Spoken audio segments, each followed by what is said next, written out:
दूसरी बात मैं ये कहना चाहता हूं, ये तो हमेशा नरेंद्र मोदी जी कोई भी काम करते हैं उल्टा करते हैं। देश के लिए कोई अच्छी काम उन्होंने नहीं की।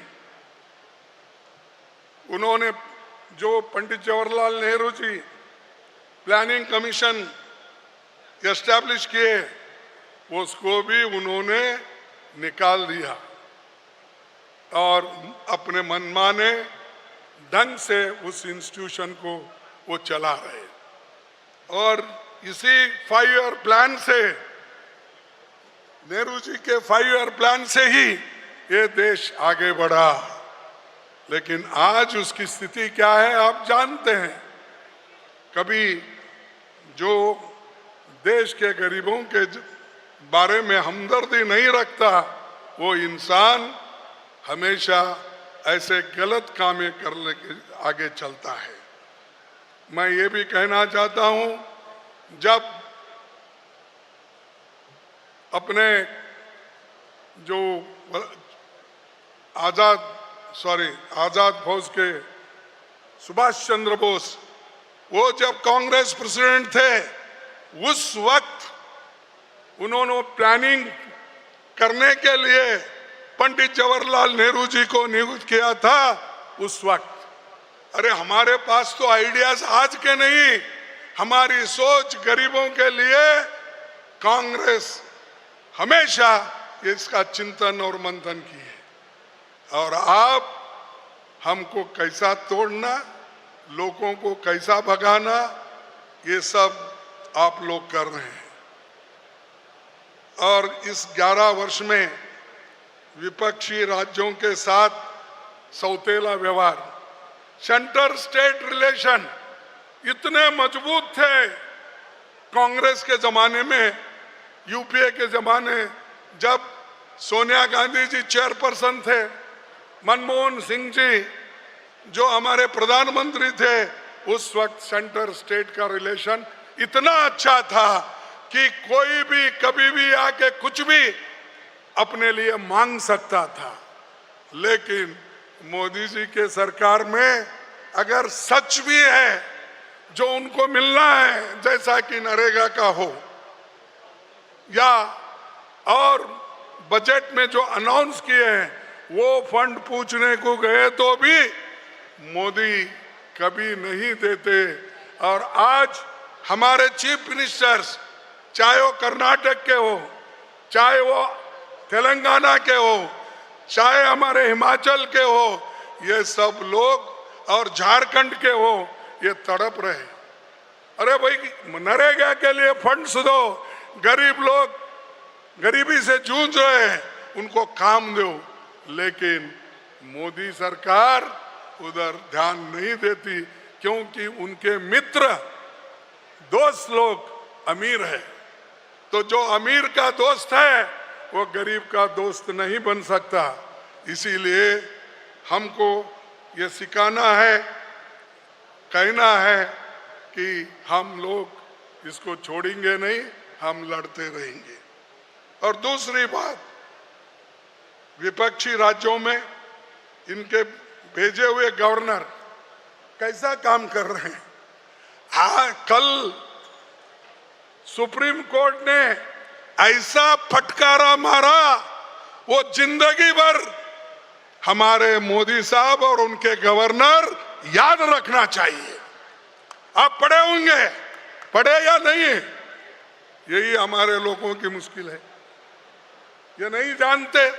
अरे गवर्नर को तो जो गवर्नर ने अपने पास बिल रख लिए थे, चाहे तमिलनाडु का हो, चाहे कर्नाटक का हो, चाहे हिमाचल का हो, चाहे तेलंगाना का हो, जा जाके बिल वेस्ट बंगाल का हो, ये बिल्स उन्होंने असेंबली में पास करके भेजा था, वो गवर्नर लेकर बैठ गए थे।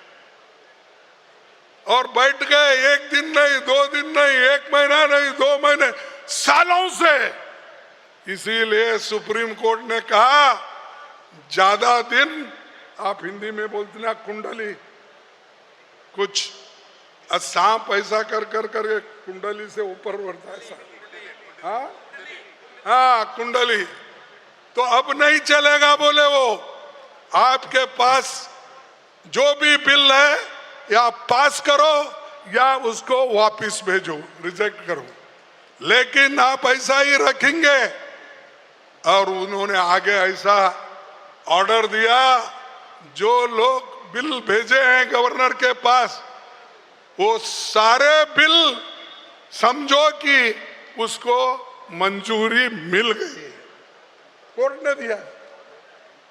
तो उनको ये तो गवर्नर और इस सरकार को थप्पड़ मारे। अरे अगर आप साइन करते जो अच्छा है तो आपको क्रेडिट मिलता, लेकिन आज सुप्रीम कोर्ट को ये कहना पड़ा कि आप गवर्नर जो भी रख लिए हैं सालों से, उसको मंजूरी समझकर आगे का काम करो। इसीलिए हमारे मुख्यमंत्रियों का काम आसान हो गया, बैठे जगह सब कुछ मिला। अब गवर्नर को सलाम मारने की जरूरत नहीं, कभी कभी मारना भी चाहिए, लेकिन अब तो पूरा बिल्स आपको देंगे। और जो प्रेसिडेंट के पास गए हैं और वहां भी पड़े हुए हैं, अननेसेसरली जो रेफर कर रहे हैं गवर्नर सताने के लिए, वो भी, उसको भी मंजूरी सुप्रीम कोर्ट ने डायरेक्शन दिया। तो ये है मोदी जी की गवर्नेंस। और ये मोदी जी सब विपक्षियों को सताने के लिए काम करती है, देश के लिए नहीं, देश के भलाई के लिए भी नहीं है। तो आज वो दिन देखने को मिला, जो गलत काम करते हैं उसको भी थप्पड़ सुप्रीम कोर्ट मारती है। और दूसरा, शिक्षा का आप देखे होंगे, पढ़े होंगे, सोनिया गांधी जी ने एक लेख लिखा था और उस शिक्षा के बारे में उन्होंने पूरा एक पेज लिख कर दिया। आज की शिक्षा कम्युनलाइजेशन हो रहा है, आज की शिक्षा कमर्शलाइजेशन हो रहा है, आज की शिक्षा जो गरीबों के हाथ वहां नहीं पहुंच सकते ऐसे हैं। इसीलिए इस शिक्षण व्यवस्था को बदलना चाहिए, ये मैडम गांधी जी का कहना है और हम लोगों का भी वही कहना है। हम बार बार पार्लियामेंट में इसको उठाने की कोशिश किए, लेकिन अच्छा हुआ सोनिया गांधी जी ने इसको लिखकर लोगों को समझाया। और दलित, आदिवासी, पिछड़े, अति पिछड़े, गरीब बच्चे उच्च शिक्षा से दूर होते जा रहे हैं। सरकार के नाकाबिलियत की वजह से युवाओं को एक बड़ा वर्ग ऐसा तैयार हुआ है, उनको उच्च शिक्षण लेते हुए भी उनको कोई नौकरी नहीं मिलती। वो छोटे नौकरी पे काम करने के लिए आज तैयार है। ये है मोदी, ये है बीजेपी सरकार। भाइयों, किसानों का आंदोलन ये सरकार बार बार कुचल देती है। मैं आपकी आमदनी दोगुना करूंगा, क्या क्या नहीं बोले, इतना झूठ बोले, शायद वो डिक्शनरी में झूठ शब्द ही उन्होंने बार बार सीखा है, दूसरा वो शब्द सीखे नहीं काम करने का। 2 गुना दूंगा, डिमोनेटाइजेशन करके नहीं देश का उद्धार करूंगा। इसीलिए मैं आपसे ये विनती करूंगा कि ये जो मोदी जी के करतूत है, इसके खिलाफ हमको लड़ना चाहिए। केंद्र सरकार ने जब महिला आरक्षण कानून बनाया तो कांग्रेस पार्टी की मांग थी कि इसे तत्काल लागू किया जाए। ये तो हमने किया, लेकिन उसको लागू नहीं कर रहे। सोनिया गांधी जी ने बहुत कोशिश करके इस बिल को पास करवाया, लेकिन ये बीजेपी सरकार सो रही है। हम चाहते हैं कि वो इसको जल्द से जल्द इंप्लीमेंट करना चाहिए। साथियों, आदिवासियों के जल जंगल जमीन के संरक्षण के लिए कांग्रेस की सरकारों ने अलग अलग समय पर अनेक कानून बनाए। जल जंगल रक्षा के लिए बनाए। लैंड एक्विजिशन, जो राहुल गांधी जी ने खुद इसके लिए बहुत मेहनत की। ऐसे अच्छे कानून जनता के हित में कौन कर सकते हैं? वो सिर्फ कांग्रेस कर सकती है, और कांग्रेस ने करके दिखाया। जो भी हो, फूड सिक्योरिटी हो या कंपलसरी एजुकेशन हो, ये सारी चीजें हम लोगों ने किया है। और दूसरी चीज, ये आदिवासियों को बीजेपी क्या करी है? पाप विचारों को उनको वनवासी बोल रहे हैं। अरे आदिवासी इस देश के लोग हैं, पहले से यहीं पैदा होके यहीं रह के वो मूल निवासी है। उनको बीजेपी वाले बोल रहे ये अपना वनवासी है। ये नया शब्द ही मालूम हुआ, ये कहीं कोई सुना नहीं। वनवासी बोल के उनको अलग करना चाहते हैं, और जो मूल निवासी है, चाहे वो दलित हो, चाहे वो कमजोर लोग और जो भी शेड्यूल ट्राइब के लोग हो, उनको अलग करके डिवाइड करने की कोशिश करी है। भाइयों, और बहुत से बातें हैं, और दलितों के ऊपर इतना अत्याचार हो रहे हैं, लेकिन कोई पूछने वाला। कांग्रेस के जमाने में अगर छोटी बात भी होती, कहीं गलती होती, तो बहुत बवाल मचता था। टीका टिप्पणी लिखने वाले भी खूब लिखते थे, टीवी में दिखाने वाले भी खूब दिखाते थे। भाई इतने अत्याचार हो रहे, कहाँ है हमारे पत्रकर्ता, कहाँ है हमारे टीवी वाले, कहाँ है हमारे लीडर्स? सब बच गए, सब देख रहे नहीं, क्योंकि उनके मालिक अमीर लोग हैं, और जो सब मोदी के पास बैठे हुए हैं, क्योंकि मालिक लोग डरते हैं सच बात। इसीलिए आज फ्रीडम ऑफ स्पीच का भी या फ्रीडम ऑफ राइटिंग, इसका भी बंद हो गया है। और एक हमने ये राहुल जी बार बार उठाए, जो सेंसस की बात है, 2021 की सेंसस लाओ, तभी शेड्यूल ट्राइब्स बैकवर्ड्स को उनका रिजर्वेशन ठीक ढंग से मिलेगा। और 2011 के जनगणना आंकड़ों पर चल रहे, उसको अगर हम इम्प्लीमेंट करेंगे तो ही हमको 14 करोड़ लोग नेशनल फूड सिक्योरिटी एक्ट के अंदर आएंगे, और बाकी योजनाओं के फायदे वो लोगों को नहीं मिल रहा है, वो मिल पाएंगे। और जातीय जनगणना ये जरूरी है, ओबीसी का जनगणना करना, उनके हकूक को उनको प्रोत्साहन देना, और हम लोग उस बारे में जातीय जनगणना बैकवर्ड क्लास के लिए बहुत जरूरी है, ओबीसी के लिए जरूरी है। जब ये जनजाति जनगणना होगी तो उनके जो भी ये है, जो शिक्षा का हो, नौकरी का हो, और उनके हकूक के लिए वो लड़ते रहेंगे। लेकिन वो काम मोदी जी नहीं करना चाहते। अपने आप को मोदी जी कहते हैं, पहले तो नहीं कहते थे, अब इधर इधर ये कह रहे हैं कि मैं बैकवर्ड हूं, मैं फलाना हूं। अरे भाई, आप बैकवर्ड है तो बैकवर्ड के लिए जनगणना लागू करो ना, करो। आपको कौन रोक? फायदे के लिए बैकवर्ड बोलते हैं, वोटों के लिए बैकवर्ड बोलते हैं, लेकिन बैकवर्ड लोगों की जनगणती नहीं कराना चाहते, क्योंकि उनकी जकड़ वो अमीर लोगों के हाथों में है।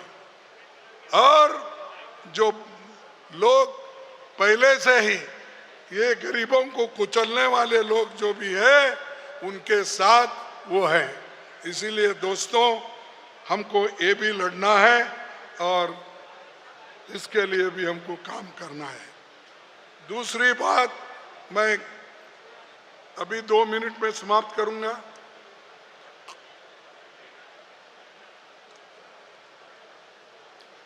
बहुत से बैकलॉग वैकेंसीज है और एमएसएमई यूनिट्स बंद हो गए हैं। अब लोगों को नौकरी नहीं मिल रहा। 5 वर्षों में एमएसएमई यूनिट्स 5 लाख बंद हो गए। और कल देख रहा था मैं, क्या परसों, मोदी जी का भाषण 10 लोगों को बिठा के उन्होंने पूछ रहे थे मुद्रा योजना कैसी है, कितना फायदा आपको हो गया। आप देखे होंगे टीवी पे। ये मोदी जी सिर्फ पब्लिसिटी के लिए काम करते हैं और वो भी छुप छुप के, घर में बुला के, अरे मैदान में आओ, लोगों को मिलो, आपकी गवर्नेंस कैसी है लोगों से पूछो। अपने घर में 8-10 लोगों को बुला के नहीं पूछ सकते। इसको आपको अंदाजा नहीं मिलेगा कितने अनएम्प्लॉयड है, कितनी बेरोजगारी है, कितने एमएसएमई बंद हो गए हैं, तभी मालूम होगा। लेकिन वो कभी आते नहीं और लोगों की बात सुनते नहीं। उसके बाद आपको तो मालूम है 2 रुपए बढ़ा दिए सिलेंडर, डीजल, पेट्रोल, कच्चे तेल, सब पे 2-2 रुपए बढ़ा। और वो कहते थे मैं कम करूंगा। तो भाइयों, ये जो मोदी जी हमेशा गरीबों के खिलाफ काम करते हैं, गरीबों के लिए कुछ उन्होंने नया सोचा भी नहीं है, समझा भी नहीं है। इसीलिए मोदी जी की मेक इन इंडिया भी फेल्योर हो गई। मोदी जी का हर जो उनके पास विषय था उसको उन्होंने कभी आगे नहीं बढ़ाया। तो मैं यही कहूंगा, सत्ताधारी दल भविष्य की चुनौतियों की तैयारी करने के बजाय 500 साल पुराने मुद्दों को उभार कर सांप्रदायिकता भड़का रही है। उनके आरएसएस के चीफ ने बोला, अरे भाई, हर मस्जिद के नीचे शिवलिंग मत ढूंढो, वो जो हो गया हो गया। उन्होंने कहा, फिर भी वो नहीं सुनते, कुछ ना कुछ उठाते हैं और लोगों को डिवाइड करते हैं। ये मोदी जी अंगार लगा के छोड़ देते हैं, आरएसएस और उनके सभी वर्कर्स उसमें पेट्रोल डालते रहते हैं। तो भाइयों, आखिरी बात मैं ये कह के अपनी बात समाप्त करूंगा। डॉक्टर अंबेडकर जी ने भी ये बात, डॉक्टर अंबेडकर जी ने ये बात कही थी, यदि राजनीतिक दल अपने पंथ को, देश के पथ को देश के ऊपर रखेंगे तो हमारी स्वतंत्रता एक बार फिर खतरे में पड़ जाएगी और स्वभावतः हमेशा के लिए खत्म हो जाए। हम सभी को इस संभाव्य घटना का दृढ़ निश्चय के साथ प्रतिकार करना चाहिए। हमें अपनी आजादी की खून के आखिरी कतरे के साथ रक्षा करने का संकल्प करना चाहिए। ये अंबेडकर जी ने कहा। हमको देश की रक्षा करना और हमारे संविधान को बचाने का जो मुहिम हमारे राहुल गांधी जी ने उठाया और पूरा देश भारत जोड़ो यात्रा में जुड़ गया, मिल गया और उन्होंने जो वो बातें कही अभी लोगों के कान में गूंज रहे हैं। तो हमको ये सब मिलके वो जो चीज़ें हैं उनको भी आगे लेके जाना है और नए पीढ़ी को भी हम ये कहना है कि हमारे लोग ये नए उसूलों के साथ आगे बढ़ेंगे। और एक मैं नेहरू जी ने कहा था, गांधी जी की शहादत के बाद नेहरू जी ने कहा था हमें मिलकर रहना चाहिए और भीषण सांप्रदायिकता के उस विष का नाश कर देना चाहिए जिसने हमारे युग के सबसे महान पुरुष को मार डाला। ये नेहरू जी के वर्ड है। जब गांधी जी को मार डाले, गोली मारे, तब उन्होंने कहा कि ये हमारे युग के सबसे महान पुरुष को मार डाला और ऐसे लोगों के ये जो उसूल है, आइडियोलॉजी है, उसको खत्म करना चाहिए। ये उनका कहना था और हम आज वो काम करने जा रहे हैं और इसी सिद्धांत के तहत हम आगे चलेंगे और साबरमती के तट पर से हम न्याय पथ पर चलने के लिए संकल्प, संघर्ष और समर्पण का संदेश लेकर यहाँ से चलेंगे। सरदार पटेल जी ने संगठन के महत्व को लेकर जो बात कही थी उसी को दोहराकर मैं अपनी बात आगे समाप्त करूंगा। उन्होंने कहा था संगठन के बिना संख्या बल बेकार है। ये वल्लभ भाई पटेल की बात है।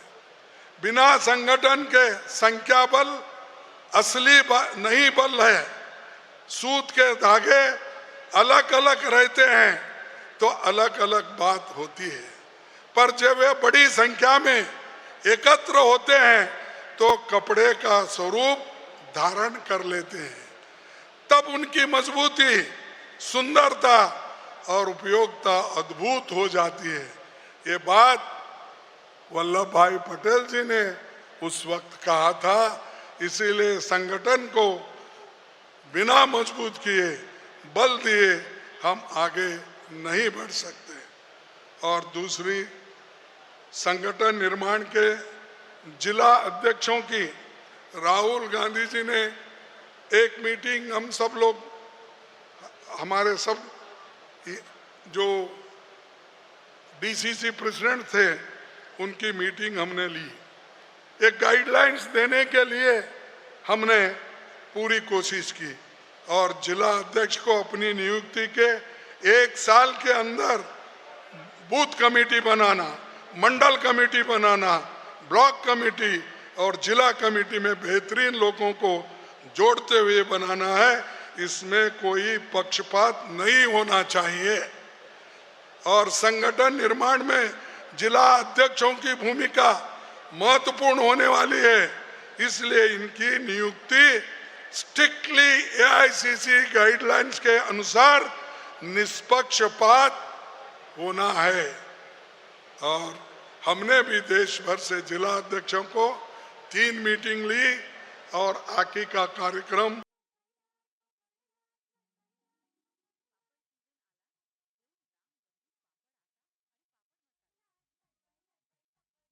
साथ में ये हाथ नहीं बटाते। मैं ये महत्व का मुद्दा रखूंगा। जो लोग पार्टी के काम में हाथ नहीं बटाते उन्हें आराम करने की आवश्यकता है। जिम्मेवारी नहीं निभाते उन्हें रिटायर होना चाहिए।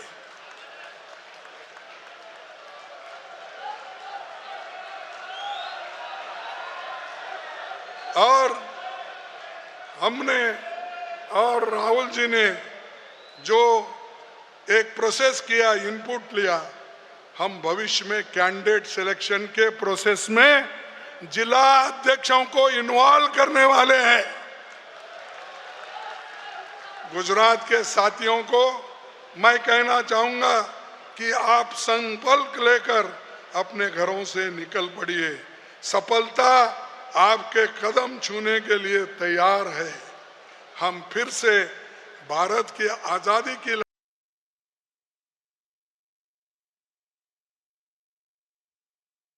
लड़ाई लड़ रहे हैं। आजादी की इस दूसरी लड़ाई में दुश्मन फिर से अन्याय, असमानता, भेदभाव, गरीबी और सांप्रदायिकता ही है। फर्क बस ये है कि तब अन्याय, गरीबी, असमानता को बढ़ावा विदेशी देते थे, अब हमारी खुद की सरकार दे रही है। तब सांप्रदायिकता का फायदा विदेशी उठाते थे, आज स्वयं हमारी सरकार उठा रही है। पर हमें ये लड़ाई भी जीत कर रहना है और इसके लिए राहुल जी तैयार है, हम हैं और सोनिया गांधी जी का आशीर्वाद हमको है। हम कभी डरेंगे नहीं, झुकेंगे नहीं, आगे बढ़ते रहेंगे, हमारे मंजिल को हम पहुंचेंगे। यही कहकर मैं अपने शब्दों को समाप्त करता हूं। जय हिंद, जय गुजरात, जय कांग्रेस, जय हिंद।